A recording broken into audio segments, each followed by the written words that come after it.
మన మునుపటి పాఠాలలో మనం కదలిక, ప్రదర్శన మరియు సంవేదన బ్లాక్లను అన్వేషించాము. ఈరోజు మనం స్క్రాచ్లో లూప్లు మరియు షరతులతో కూడిన లూప్ల ప్రపంచాన్ని పరిశీలిస్తాము. లూప్లు ఆసక్తిని కలిగిస్తాయి. మీరు నాకు ఒక అవలోకాన్ని అందించగలరా? ఖచ్చితంగా.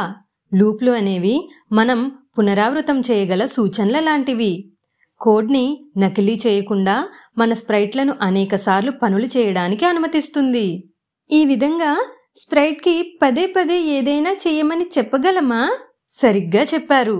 ఈరోజు చర్చించడానికి మనకు 2 రకాల లూప్లు ఉన్నాయి.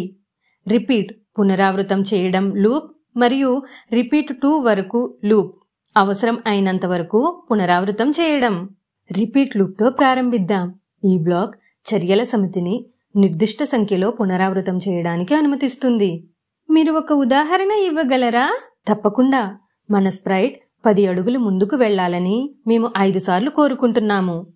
మూవ్ ఆదేశాన్ని 5 సార్లు వ్రాయడానికి బదులుగా దీన్ని మరింత సమర్థవంతంగా చేయడానికి మనం రిపీట్ బ్లాక్ని ఉపయోగించవచ్చు. అయితే రిపీట్ లూప్ మన కోడ్ను సులభంగా మరియు చక్కగా నిర్వహించబడేలా చేస్తుంది. సరిగ్గా చెప్పావు.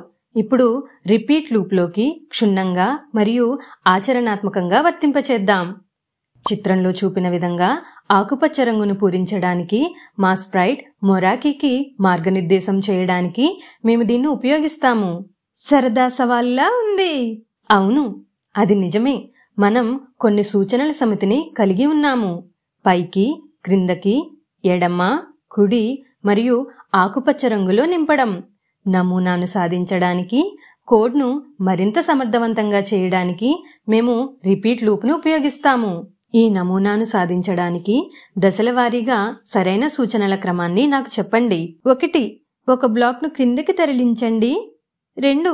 ఆకుపచ్చ రంగుని పూరించండి. 3. ఒక బ్లాక్ను కుడివైపుకు తరలించండి. 4. ఒక బ్లాక్ను క్రిందికి తరలించండి.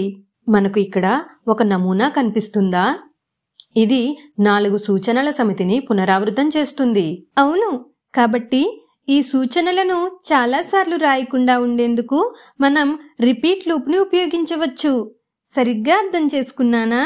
సరిగ్గా చెప్పారు. సూచనలను 12 సార్లు అనుకరణ చేయడానికి బదులుగా దీనిని మరింత సమర్థవంతంగా మరియు తక్కువ కోడ్తో చేయడానికి మేము రిపీట్ లూప్ని ఉపయోగిస్తాము.